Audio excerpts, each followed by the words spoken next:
Welcome to Your Daily Dose, a devotion ministry of the Faith Baptist Church of Franklin and Middletown, Ohio. Thanks for joining us each weekday as we share God's Word with you. It's your daily prescription for all that ails you. And now, Your Daily Dose. Good morning, everyone. Welcome again. I just said good morning. I don't know when you're watching this. So, good day. That'll work because it doesn't really matter when. Welcome to Your Daily Dose. We're glad to have you with us. Probably should edit that out, but I won't. I was reading the other day, as I was waiting at a doctor's office, Forbes magazine. And Forbes magazine now has Jeff Bezos, I think that's how you say his name, who's the founder of Amazon.com, as the richest man in the world. And I got to reading because it intrigued me just how wealthy he was. I'll tell you how wealthy he is. Last year he finalized a divorce with his now ex-wife, and her inheritance just of his Amazon stock was worth $36 billion. And I'll prep that billion dollars. His now new net worth personally is somewhere around $120 billion. I'm sure you feel sorry for the poor fellow, don't you? In all seriousness, no, you could have the wealth of two Jeff Bezos and still not be wealthy. I've often pondered, is it possible to be rich, but in reality still be poor? Well, in Luke chapter 12, we have an example. We have a story of the rich man who was in reality a poor man. In Luke chapter 12, verse 15, Jesus said, "Take heed and beware of covetousness, for a man's life consisteth not in the abundance of things which he possesseth." The word covetousness there is descriptive of a person who always has a thirst for more. The Romans had a proverb years ago. It goes like this: money is like seawater. The more a man drinks, the thirstier he becomes. When we look at our text, we see that Jesus here was instructing us to beware, to guard ourselves, keep ourselves from becoming covetous. He tells us that life is more than merely just our wealth and our possessions. Jesus was trying to tell us that you can have the wealth of a Jeff Bezos, yet you can still be living as a pauper. And to illustrate his point, he began in verse 16. Jesus gave us the parable of a certain rich man. I'm not going to take the time to read the whole thing because I got a lot to say as usual. So first thing we're going to do is take a look at his success. We'll cover it all. We read in verse 16, Jesus spake a parable unto them, saying, "The ground of a certain rich man brought forth plentifully." So it's obvious that the man that Jesus described was someone who was successful not only financially but also materially. And his wealth, no doubt, provided, I'm sure, probably a very luxurious lifestyle. I'm sure he lived in the best of homes. I'm sure he ate the finest food. I'll bet he wore the nicest clothes that money could buy. Anything he wanted was at his fingertips, and if it wasn't, he could go out and acquire it. As we look at the success of the rich man, a couple things that we need to see. First is the riches he enjoyed.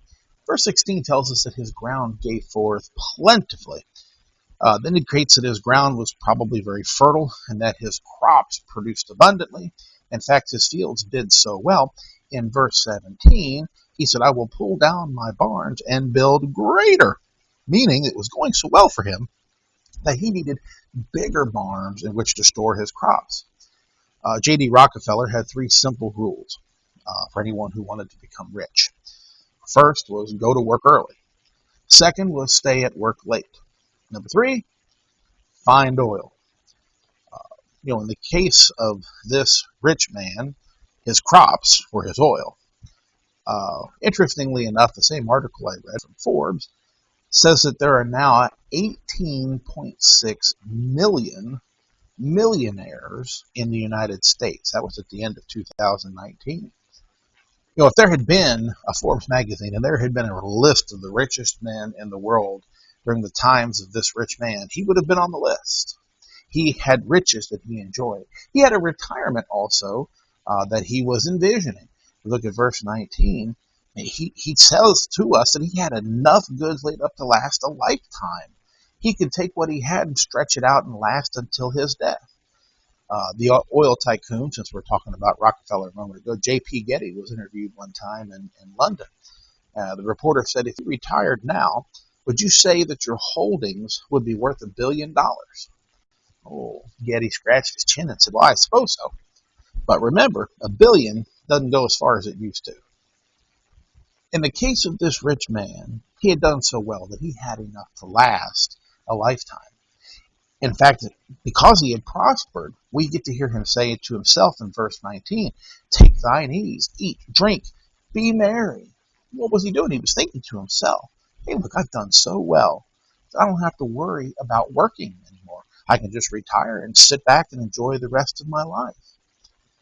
From the world's point of view, this man had done very well for himself. But as Jesus taught us in verse 15 there, a man's life does not consist in how much money he has or what he possesses. So we see his success, but then we go on to see his selfishness. Read in verse 20. Jesus called this successful, this prosperous man, a fool. Now let me be quick to say, Jesus did not call the man a fool simply because he was rich.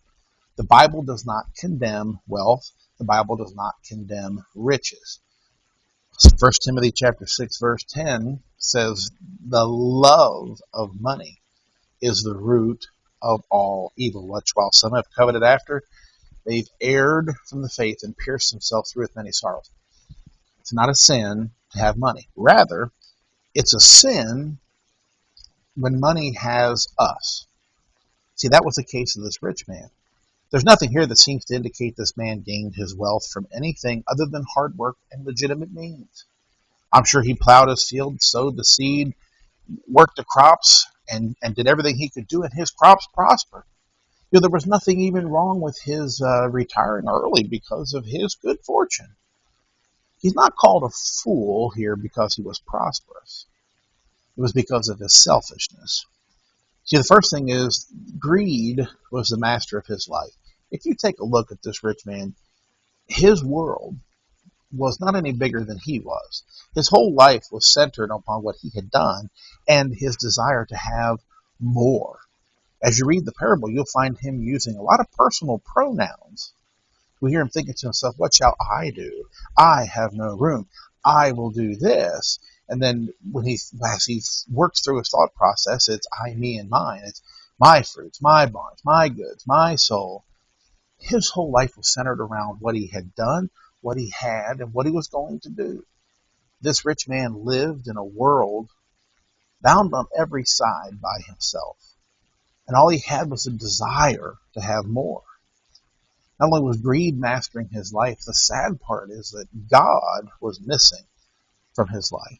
At no point do we see this man giving any kind of thanks to God. In fact, God never mentioned at all in any of his plans. There's no talk of God. There's no thought of God. You know what? His God was gold. Why did Jesus call him a fool? It's because he left God out of his life. All he did was live for material things. Let me repeat, there's nothing wrong with having things. There's nothing wrong in having money.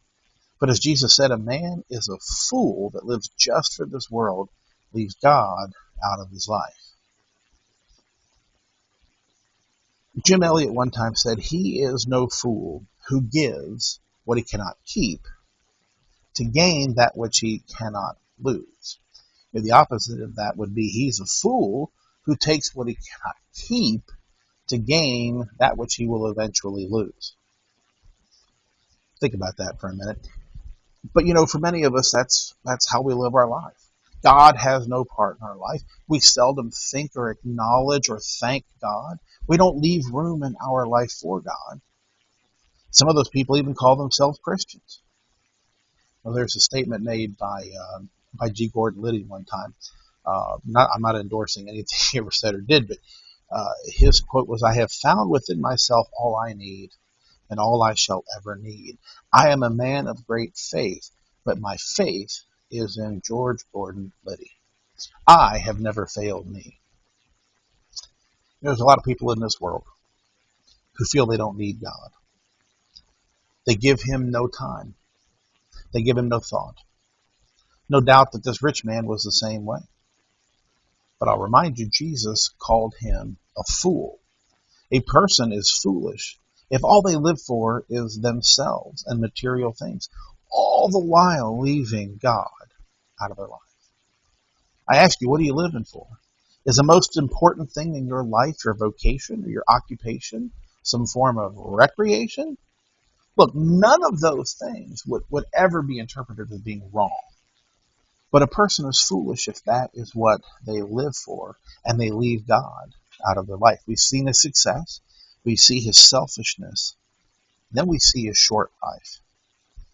I don't doubt that the rich man had enormous plans for his future, but little did he know that his future was limited not to years or months or weeks, but unfortunately, it's down to hours. We read in verse 20, God said unto him, Thou fool, this night shall thy soul be required of thee. Then whose shall those things be which thou hast provided? I kind of I kind of envision the old man as a plantation owner, sitting on the veranda of his big giant house, looking out over his fields, and as he views across the acres and acres of waving grains and plants, and he thinks to himself, "Hey, look, I've done pretty well for myself. I've earned everything that I need in this world. I can retire early. I'll just spend the rest of my life at leisure." What the rich man didn't know is that before the day was done, death would knock on his door. It's very possible, I would think, that he kept several appointments throughout his day. Yeah, rich people who have money, tend to have a lot of appointments, usually because people want their money or want an investment or something. But there was one appointment that that man could not have prepared for. That appointment was with death. The rich man really reminds me of a couple of things, sadly. First is the brevity of life. I can tell by his words in this passage, he thought that he had years to live. He probably had no reason to doubt that he would not live for many more. I'm sure his health was good. I'm sure he felt good. He had every reason to think he had plenty of time. But in truth, he had only hours. Many people like this rich man live as though death is some far, far away event. They know death is coming, but they don't think of it as something that's about to happen. The other day I was doing something else, and something came about 9/11 and all the people who died that day, and what a horrific event that was. 2,977 people confirmed dead from that incident. How many of those people do you think got up that morning expecting that they weren't going to come home that evening? We never know when it's going to be our last day on earth. Life is, as James described, a vapor that appeareth for a little time, then vanisheth away.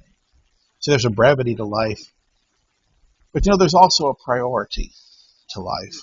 After giving us this parable, Jesus said in verse 21, So is he that layeth up treasure for himself and is not rich toward God.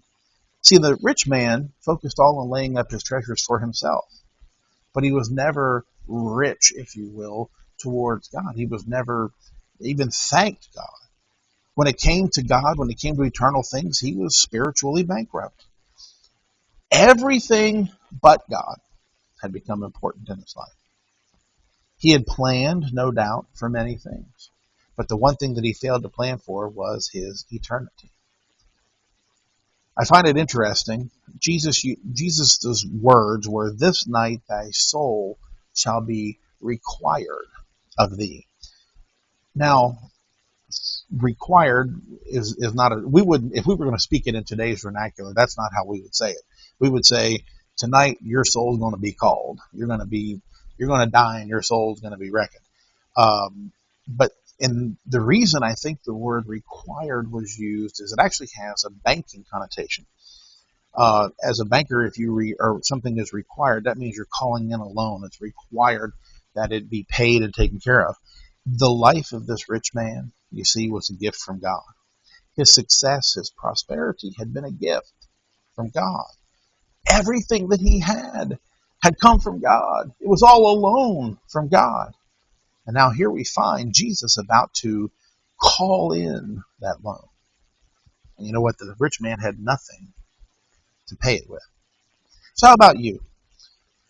If your loan from God was called in today, would you be able to pay it? You know what the real truth is? We can't pay it. But I do know someone who did. Elvina Hall, many, many years ago, wrote the words to what is my favorite hymn of all time. Jesus paid it all to him I owe.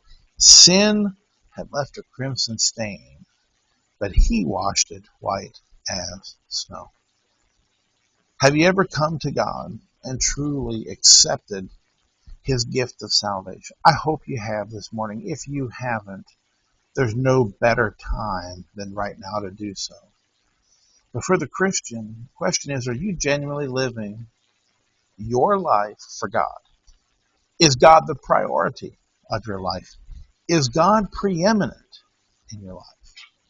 See, there is coming a day when this life is going to end. And when that day comes, you know what? We will meet God. And the only thing that's going to matter then is whether or not we are saved, whether or not we served God. You can be certain God's not going to ask how much money you have in your checking account. He's not going to ask how many boats you have. He's not going to check out your portfolio. The only thing that will be asked is whether or not we are saved, whether or not we laid up treasures for ourselves in heaven. Said all that to ask you this question: what are you living for? And what if your soul was required of you tonight? Would you be ready? Would you be found having lived for the Lord? And would you be rich toward God? It's an amazing rat race in which we live today. No doubt. I look around my neighborhood and I see my neighbors, many of whom are just trying to keep up with the guy next to them, finding all of their pleasure in things and wealth and working hard for the flesh, not for God. The question is, what are you living for? If you're a Christian, the only reason you should be living is for Jesus Christ. Every breath that we take should be in service to Him. Now, I'm not saying that you have to live like a pauper and that having a job and working, earning income is a bad thing. What I'm saying is that what are we living for? If you're living to get that bank account larger, it's the wrong purpose in life. If you're living to see others accept Christ, if you live to serve Jesus Christ, then that's what we should be living for, and we should not be like that rich man. It's easy to get caught up in those things in life. So I encourage you today, think about who you're living for, and think about whether or not, if you were to die today, how would you be found when we stand before Christ? I don't know about you, but I want to be found as a guy who was laying up treasures in heaven, not simply for myself. Thank you for joining us today. Have a great day. We'll see you next time. This has been Your Daily Dose, a ministry of Faith Baptist Church. Subscribe to our YouTube channel today and click the bell next to the button to sign up for email notifications each time we live stream or release a new video. To learn more about faith, please visit our website, fitinatfaith.com, for more information about our church. Have a great day in the Lord.